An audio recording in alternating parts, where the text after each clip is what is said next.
Patch 14.24b is live, and TFT flow has been updated with the latest meta, and I've released the team builder, which means that whenever you click on any of these images here, you're taken over to the team builder. You can look at all the different variations for the same composition. You can see the openers, you can see the strong items and augments, item priority, tips and tricks, and a whole lot of other stuff. If you're curious, I made a post that is a demo for the team builder on the competitive TFT subreddit, and I also made a really long comment here that kind of goes into detail about some of the features. But regardless, this will be used in all future videos. Hopefully you guys like it. Let me know what you think in the comments. Let's get right into it. All right, let's talk about Chem Baron. It's still S tier in the B patch. They brought down the power level of some of the broken items like Perfected Shimmer Bloom and Perfected Unleashed Toxins, and then they brought up the power level of some of the weaker items like Chem Tank to hopefully balance out the cash outs so that the weaker cash outs are a little bit better and the stronger cash outs are a little bit worse. The reality is that the average placement for Chem Baron is kind of the same and the win rate is sort of similar as well, so it's still a very good line. When it comes to something like Unleashed Toxins, Perfected Unleashed Toxins, I should say. If you're able to get this on Kog'Maw, you win the game. You do need Chem Baron emblem to make that happen. Otherwise, you won't be able to equip the item to Kog'Maw.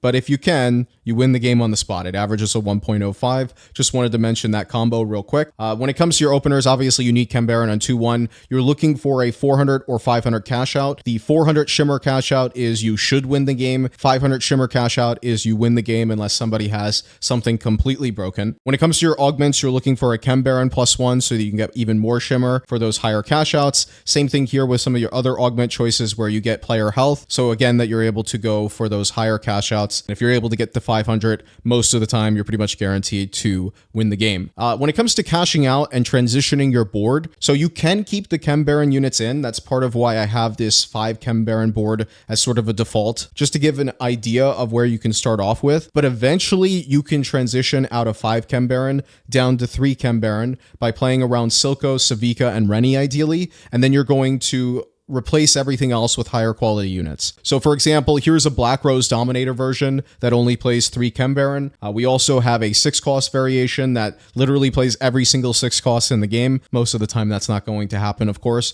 but just to give you an idea here that the main idea is you can play around 3 Chem Baron, still use your cash out items, and then play around higher quality units in the rest of your board. There's also the option if you have a Chem Baron emblem and you didn't get Perfected Unleashed Toxins, you can just go ahead and play around 7 Chem Baron with some high quality other units. This is also performing relatively well, although I think even with Chem Baron emblem, eventually you might want to consider dropping out of the lower quality Chem Baron units for some other high quality units. If you look at the stats, of course, that doesn't seem to be the case, but that's because you can't really filter for like super high quality units. If you're able to get something like a Viktor over one of these units, it's probably going to be worth it the overwhelming majority of the time. One other thing I want to note here is Silco anomalies. So most of the time you're going to want to get your anomaly onto Silco. Nothing Wasted is very good, Kill Streak is very good, Magic Expert is very good, and also Comeback Story is very good. If you're able to get Rennie 3, most of the time that's not going to happen, but if you're holding on to extra copies and it looked like it might happen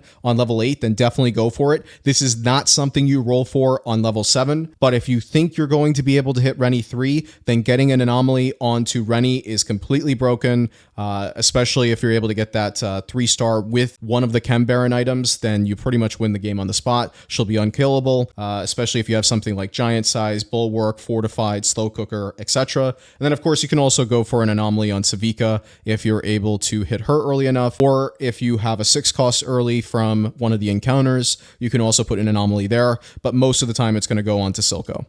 All right, next up we have Automata Kog'Maw. This is still an S tier in the B patch. They didn't really make any big changes to the comp. Still very good after the changes that they made to Automata in 14.24. And just like with the Watcher Kog'Maw comp, there's still a lot of artifacts that you're looking out for here. So Lichbane, Wit's End, Zanya's Paradox, and Gambler's Blade, all very good on Kog'Maw. And you're going to pair that with Rageblade and Archangel in most cases, or Rageblade plus Gunblade. With the exception of Lichbane, with Lichbane you want a mana item plus an attack speed item just because you want to maximize the value of Lichbane. And then when it comes to your anomalies here, Hyper Velocity is good. This is basically a Rage Blade on your Kog'Maw. Any of the damage amp anomalies can be pretty good, so Bully is good. Comeback Story is, in my opinion, actually kind of overstated, so this is also a good anomaly here. And then some front-end anomalies that can be good are Giant Size, Fortified, and Deep Roots. Anything that gives maximum HP to your Blitzcrank is going to be good because 6 Automata gives 140 armor and MR, so the effective HP of your Blitzcrank will be very high if you're able to get one of these HP anomalies onto it. And before you're able to get to 6 Automata on level 7 with no legendaries, this is a board that you can play.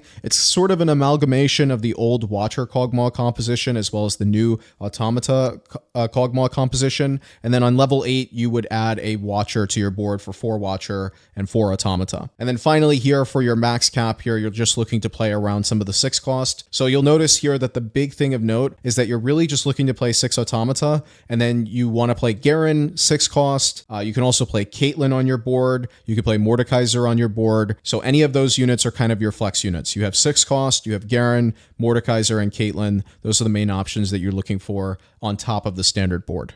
All right, next up we have the most popular composition in the meta, and that's Black Rose Dominators. The reason it's so popular is that it's not very conditional, meaning that as long as you have AP items and an AP unit to hold those items, you can always angle towards this line. So when it comes to Silco itemization, you can go for this crit-based build. You can go for Shojin Nashor's JG, which is his most common build. If you get Mana Zane, pair it with a Shojin as well as some sort of AP item, you still want Shojin even with Mana Zane. This is by far his best artifact. You can also replace Nashor's Tooth with Gambler's Blade, which is also quite good, but the main idea is you always want to have a Shojin on Silco. When it comes to anomalies here, Nothing Wasted is his best anomaly. Killstreak is also quite good. Magic Expert is good. You can also go for Comeback Story. You can also go for a tank anomaly on Garen or Mundo. I believe it's slightly better on Garen because of his Emissary bonus and how he benefits from maximum HP. So Giant Size, Deep Roots, and Fortified, anything that gives HP on Garen can be quite strong. On Mordekaiser, you can also go for an anomaly here if you're able to get an early Mordekaiser before anomaly round, and it looks like you're going to be high enough HP to get Mordekaiser 2. At some point, you might want to consider this. When it comes to Mordekaiser itemization here,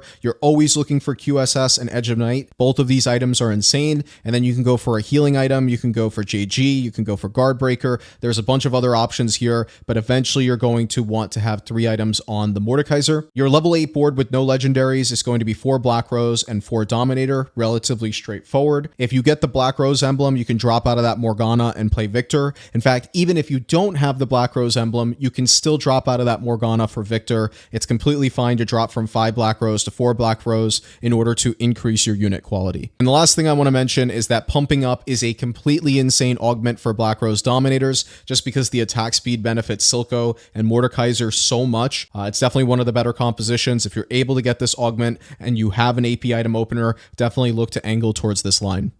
All right, next up we have Rebels. So Rebels were not changed in the B patch, which means they're maybe slightly better in the meta right now just because some other options got brought down a little bit. The big change from patch 14.23 is people realize that Rageblade is better than Spear of Shojin on Zoe in particular. So her new best in slot is Rageblade, JG, and Rabadons. Now, of course, that's 4 rods, so most of the time you're not going to be able to get this build. So you can still go with the old crit-based build. Just be mindful of the fact that Rageblade is good on Zoe. When it comes to anomalies here, Nothing Wasted is good, Killstreak is good, Energy Absorption is good. You can also go with Comeback Story or the finisher, which you can see the finisher here on Jinx. Zoe and Jinx really synergize well for killing the backline. Before you're able to find Jinx, the composition is obviously much weaker because you're not able to kill the backline as easily. You can also go for an anomaly on Alawi here, so any tank anomaly here, Giant Size, Deep Roots, Scuttle Familiar, Fortified, so on and so forth on Alawi can also be quite good. And the main idea when it comes to Rebels is you're looking to play 7 Rebel units and 2 Flex units, and you can pick from this list over here on the right side when it comes to your Flex units. So you can play any 6 costs, so that would be Viktor, Mel, Warwick. You can also play Echo and LeBlanc to help support your Jinx and Zoe. You can also play around Rumble, which supports your Alawi. You can play around Elise, which is just a good unit that you can play and also gets Bruiser for set. And then you can also play around Nami as a worse sorcerer than LeBlanc. So you have a lot of different ways to flex out the composition. When it comes to your level 8 board without legendaries, you're just looking to play 7 7 rebels, plus one of these flex units that you see on the left side or on the right side here. You can also, when it comes to your cap here, you're just looking to play 7 rebel units plus the strongest of your different flex units. So this would be your 2/6 cost. If you're able to get that rebel emblem, be mindful of the fact that this allows you to now play 3 flex units instead. So our flex units here are Rumble, Echo, and LeBlanc. And then, of course, that also means you can drop out any of these for a 6 cost at any moment when you're able to find those 6 costs. So just be mindful of the idea when it comes to rebels. You're looking to play 7 rebel, and then you're looking to flex out using some of the units that I showed over here. And the last thing I want to mention is the hero augment with Aurelia. If you're able to get this and you have a lot of copies of Aurelia in the early game, this is definitely worth considering. This is her best in slot, and of course you're going to want to make sure to get the anomaly on Aurelia, with the best one being Ultimate Hero. All right, next up we have Renata Sentinels. This is one of the compositions that got nerfed in the B patch. The main change is they reduced the durability scaling on Singed at 3-star and 4-star. So I believe the value at 3-star went from 60% down to 55% and from 70% to 60% at 4-star. So a pretty substantial nerf at 4-star. I still believe Ultimate Hero is one of the best anomalies you can get, because the biggest benefit from Ultimate Hero, in addition to the additional scaling, was the fact that you were getting so much additional HP on Singed, and in general additional HP on Singed is going to be quite valuable because you have so many layers of defense with durability as well as armor and MR from Sentinel. And when it comes to Renata anomalies here, Comeback Story is good, Force of Friendship's good, Magic Training is good, so you have a couple of options there. But the main idea with the composition is you have this pizza style positioning to ensure that when Renata fires her missiles from her ability, you hit as many allies as possible, and those shields are worth a lot more on Sentinels because of the extra defenses they get with armor and MR, which increases the effective HP, especially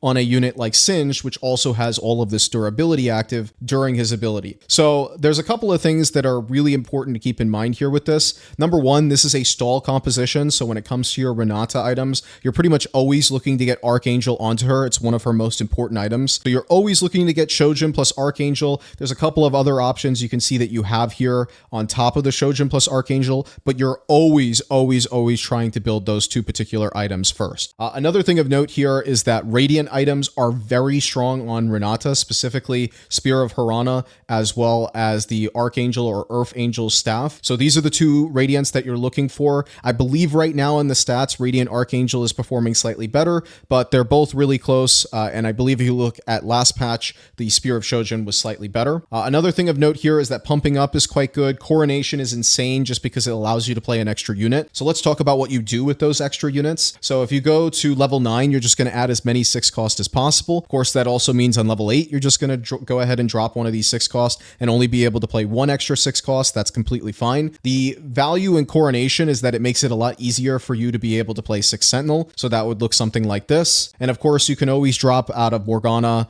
at any point for the Malzahar if you're not able to 3-star this Morgana.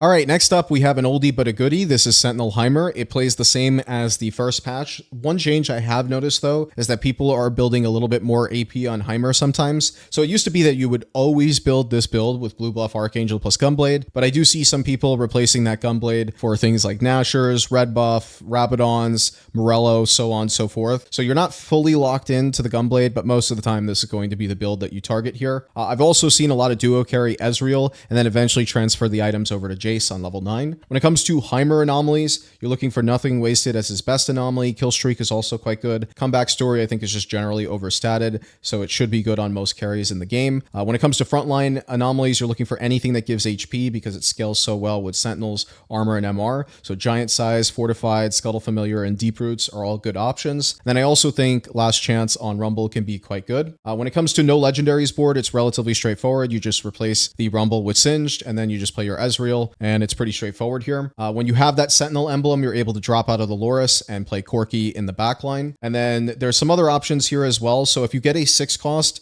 you can just go ahead and drop out of the Ezreal. Relatively easy to do, and there's not a lot that you're losing here. You're just losing out on Rebel as well as 1 Academy, but I think Viktor is a little bit better than that. And then also we have the Singed hero augment here, just slightly changes the way that you play the composition. So you're looking to get that 3-star Singed, you're looking to itemize him, and then you have Heimer Heimer in the backline here. So your duo carry kind of changes up a little bit. You're not looking to play around Rumble as much, so much as Singed in the front line. And then you could still eventually try to get Jace in the late game. And then the last thing of note here is Category 5 Ezreal. So this completely kind of changes the way that you play the composition. It's no longer Sentinel Heimer anymore. This is only something you're going to play if you're able to get this Category 5 augment, which buffs your Runon's Hurricanes. And this is really good on Ezreal because he procs it with his ability here.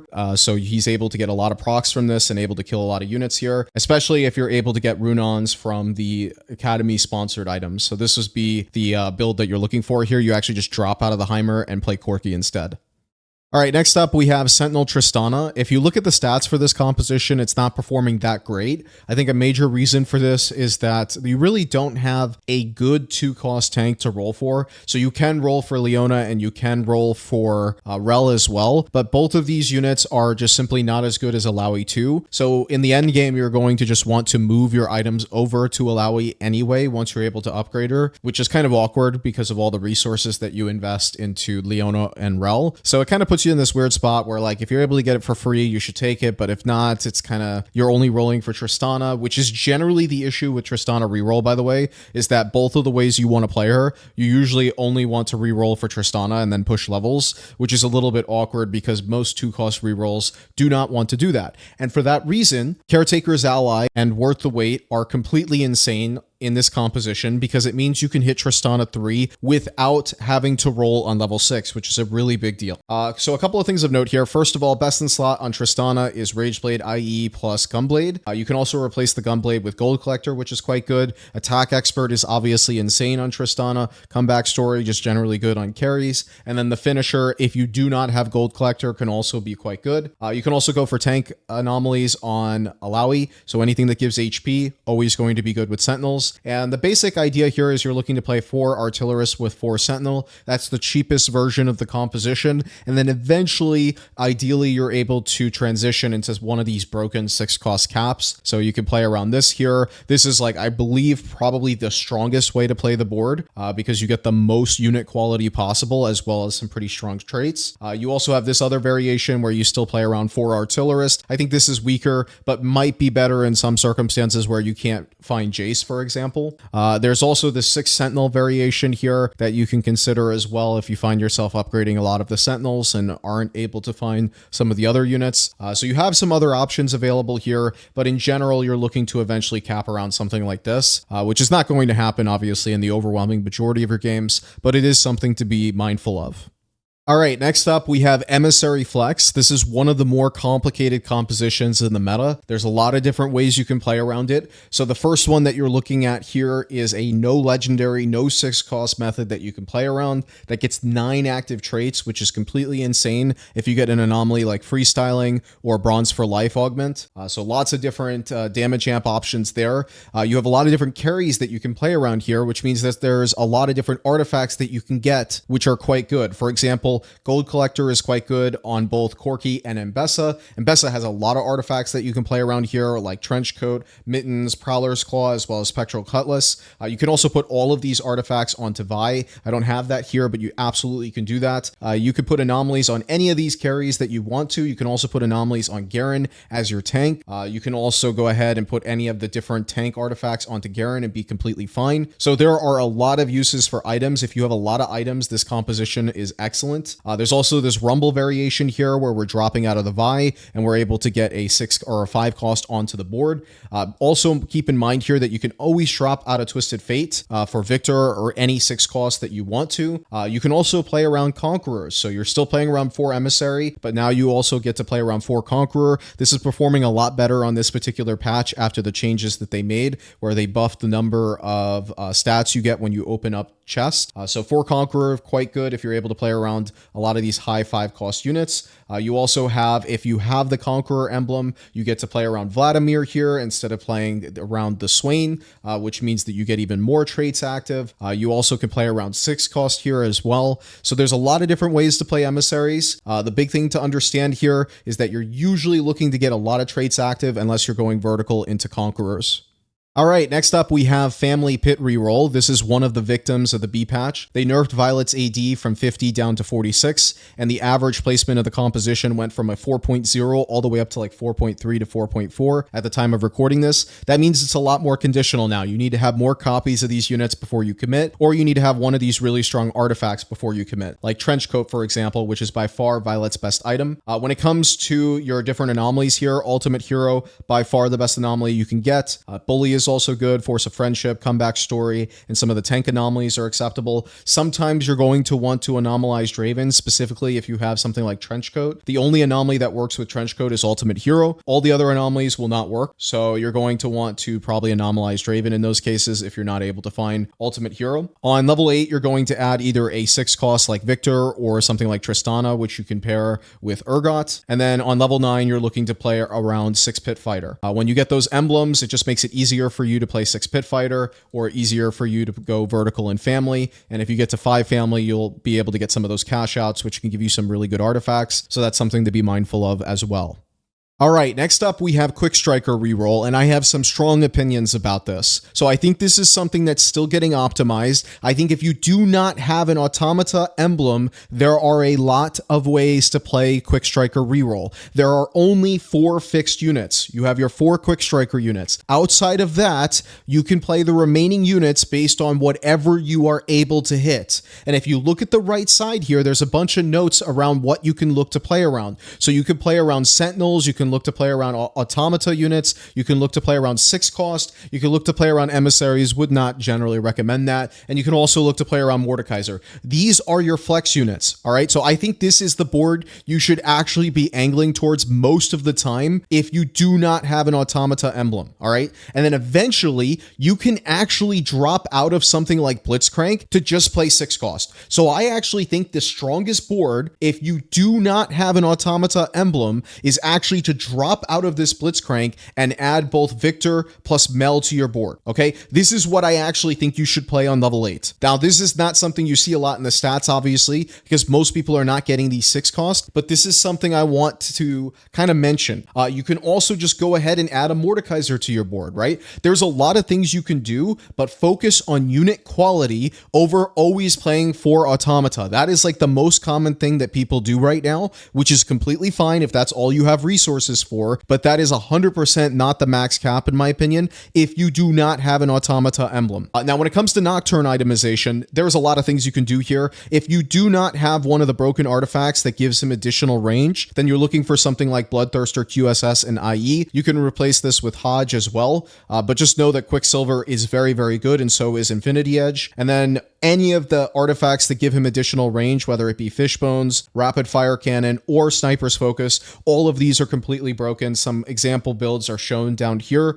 And then also Prowler's Claw is very good on Nocturne. When it comes to your different anomalies here, Comeback Story is good. I also think Eagle Eye is surprisingly good just because even though the stats on this are not very good, the +1 range on Nocturne is just so strong that it might be something that's worth considering just because it increases his uptime by so much. And then also Calling Card is quite good so that you can get that Automata emblem because that actually does make a very big difference here. So let's look at some different example boards that you can look at here. So on level 6, when you have no 4 costs at all, this is when you would be looking to play around your Automata units. Then you can go into artifact builds here. So this is where you're looking to go ahead and move the Nocturne into the 2nd or the 3rd row when he has some additional range here. Here's an example of a really kind of exaggerated max cap. Most of the time, you're obviously not going to be able to play around this, but this is just an example here. Here's a 6 cost cap that you can play around. Again, just be mindful of the fact that you have 4 fixed units, and then you're trying to flex from this list over here some of your strongest possible filler units.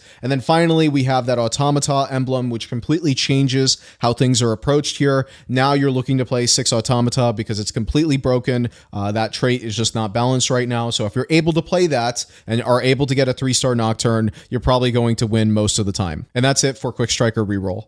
All right, next up we have Conquerors. So this is actually something that benefited from the B patch. If you look at the tooltip here for Conquerors, it says that Conquerors gain attack damage and ability power increased by 3% for each war chest opened. They went from 3% to 5% on this. Now they said this wasn't actually that big of a buff because it's based on base AD and AP, but if you look at the stats, it actually has made a pretty sizable difference in the performance of 6 Conqueror. So here's an example of kind of like a default board here. The main idea of what you're looking to do, and you can see this on the right side here, is you're looking to play 6 Conqueror plus some flex units. And I have like a priority here system in terms of what flex units you're looking to play. So any of the 6 costs are going to be good. So Viktor, Mel, Warwick. You also have Rumble, Savika, Gangplank, Jace, Vi, Vladimir. There's a lot of options that are available here. So let's kind of go through some of these different options here that exist. This is an extreme example where you just drop everything that's not a Conqueror and you just play all of the 6 cost. Of course, you're not going to be able to do that most of the time,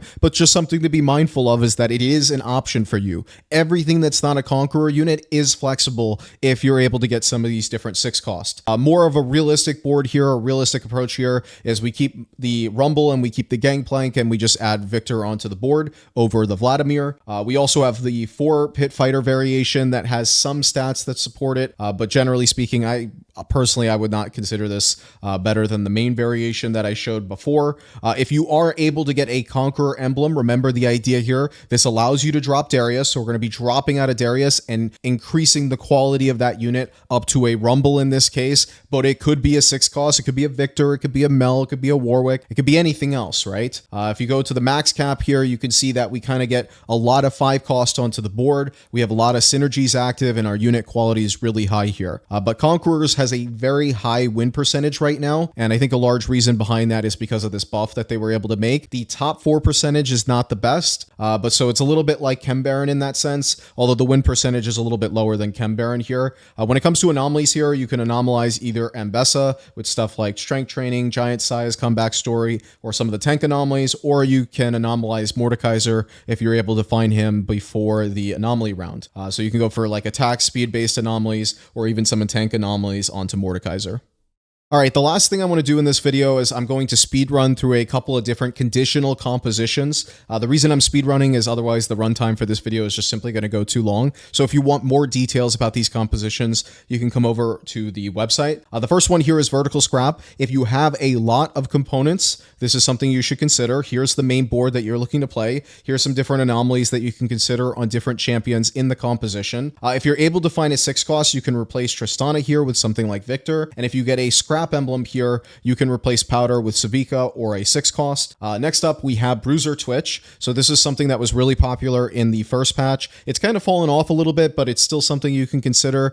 In general, Twitch is not that strong. One interesting augment that you can consider with this, though, is Cooking Pot, which allows you to give a bunch of HP to Nunu, which can be quite good, especially for stalling for the Twitch. And it also helps you be able to get that Bruiser emblem. Next up, we have Ziggs Dominators. So for Ziggs Dominators, generally, this is something I would only be looking to play if you get something like Caretakers or Worth the Wait. The reason for why is there's not really any other good 2 costs to re-roll for, so you really want an augment that gives you Ziggs practically for free. You have a couple of variations here, so this is the main variation where you're looking to play around 6 Dominator, but of course you can look to play around your Black Rose like normal, but generally speaking here, this is something where you want to play 6 Dominator. And then the last composition to talk about is Menaces. So this is a trait that gives your Powder Dominator, which makes it very easy for you actually to fit 6 Dominator, especially in the early game before you're able to hit that Mordekaiser. And then once you are able to hit that Mordekaiser, you're able to spike. You are not re-rolling for Powder in this composition.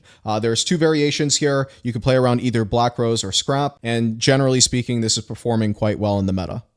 All right, that is it for this patch guide for patch 14.24b. They did nerf Viktor. Unfortunately, it looks like Viktor is just too strong, even now, even still. It is what it is. So Viktor is still going to dominate probably for the remainder of the next month, I'm guessing, because their next patch, their next official patch, is on January 15th. I don't know if they're going to do a C patch before then for Viktor. In fact, they probably can't because of the way that they can't change certain numbers for things after they've already changed them. So expect to see a lot more Viktor moving over the next couple of weeks here. Hope you guys enjoy your Christmas break, and I hope you enjoy and have a happy new year if I don't upload a video before then, and I'll see you next time.